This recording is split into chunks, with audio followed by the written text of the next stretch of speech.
തെരഞ്ഞെടുപ്പുമായി ബന്ധപ്പെട്ട മറ്റൊരു വാർത്തയിലേക്ക് പോയ LDF സ്വതന്ത്ര പരീക്ഷണം തുടരുമെന്നാണ് ഈ ഘട്ടത്തിൽ നമുക്ക് മനസ്സിലാക്കാൻ കഴിയുന്നത്. താനൂരിൽ മന്ത്രി വി അബ്ദുറഹ്മാൻ തന്നെ മത്സരിക്കും. കുന്നമംഗലത്ത് PT റഹീമിനെ മാറ്റില്ല. ചവറയിൽ സുജിത് വിജയൻ പിള്ള ജനവിധി തേടും. വേങ്ങരയിൽ KP സബാഹിനെ പരിഗണിക്കുന്നു. കൊടുവള്ളിയിൽ പൊതു സ്വതന്ത്ര സ്ഥാനാർത്ഥി കൂടി വരും. നിലമ്പൂരിൽ ഉപതെരഞ്ഞെടുപ്പിൽ കണ്ടതുപോലെ പാർട്ടി സ്ഥാനാർത്ഥി ഉണ്ടാകില്ല. ആര്യാടൻ മുഹമ്മദിനെതിരെ മുമ്പ് മത്സരിച്ച പ്രൊഫസർ തോമസ് മാത്യുവിനോട് പാർട്ടി നേതൃത്വം സംസാരിച്ചു എന്നുള്ള വിവരങ്ങൾ കൂടിയാണ് വരുന്നത്. റഹീസ് റഷീദാണ് ചേരുന്നത്. റഹീസ്, ഏതായാലും സിറ്റിംഗ് സീറ്റുകളിലുള്ളവരെ മാറ്റില്ല, സ്വതന്ത്ര പരീക്ഷണങ്ങൾ തുടരും എന്നുകൂടിയാണ് അറിയുന്നത്. നമ്മോടൊപ്പം മനീഷ് മഹിവാലാണ് ചേരുന്നത്. മനീഷ്, ഈ ഘട്ടത്തിൽ നമുക്ക് മനസ്സിലാക്കാൻ കഴിയുന്ന വിവരങ്ങൾ എന്തൊക്കെയാണ്? സ്ഥാനാർത്ഥി ചർച്ചകളിലേക്ക് കടക്കുമ്പോൾ ഇവരുടെയൊക്കെ പേരുകൾ ഏതായാലും ഉറപ്പിക്കാനാകുമല്ലേ?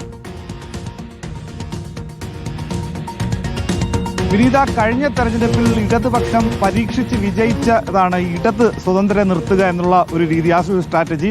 അത് തന്നെ ഇത്തവണയും സങ്കീർണമായ പല മണ്ഡലങ്ങളുമുണ്ട്. അവിടെ പാർട്ടി സ്ഥാനാർത്ഥികൾ കഴിഞ്ഞ തവണ നേരിയ ഭൂരിപക്ഷത്തിൽ ജയിച്ച മണ്ഡലങ്ങളിൽ പോലും അത്ര റിസ്കുകൾ വേണ്ട, പാർട്ടി അംഗങ്ങൾ പോലും പാർട്ടി ചിഹ്നത്തിൽ മത്സരിക്കേണ്ടതില്ല എന്ന തീരുമാനത്തിലേക്ക് എത്തിയിട്ടുണ്ട്. അങ്ങനെയുള്ള പ്രധാനപ്പെട്ട ഒരു ഉദാഹരണമായി കഴിഞ്ഞ നിലമ്പൂർ തെരഞ്ഞെടുപ്പിലടക്കം M സ്വരാജ് പാർട്ടി ചിഹ്നത്തിൽ മത്സരിച്ച് തോറ്റതൊക്കെ തന്നെ പാർട്ടി ഒരു കണക്കുകൂട്ട് അല്ലെങ്കിൽ അത്തരം കാര്യങ്ങളെയൊക്കെ വിലയിരുത്തിക്കൊണ്ടാണ്.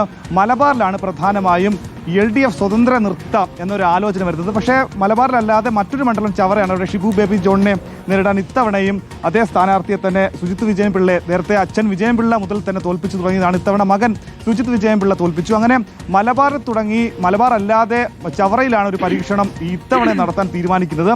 അതിൽ പ്രധാനമായും താനൂരിൽ വി അബ്ദുറഹ്മാൻ തന്നെ തുടരും. അബ്ദുറഹ്മാൻ പിന്നീട് സ്വതന്ത്ര സ്ഥാനാർത്ഥിയായി വിജയിച്ചെങ്കിലും പിന്നീട് പാർട്ടി അംഗത്വം എടുത്ത ആളാണ്. പക്ഷേ പാർട്ടി അംഗത്വം എടുത്ത ആളും പാർട്ടി ചിഹ്നത്തിൽ മത്സരിക്കേണ്ടതില്ല.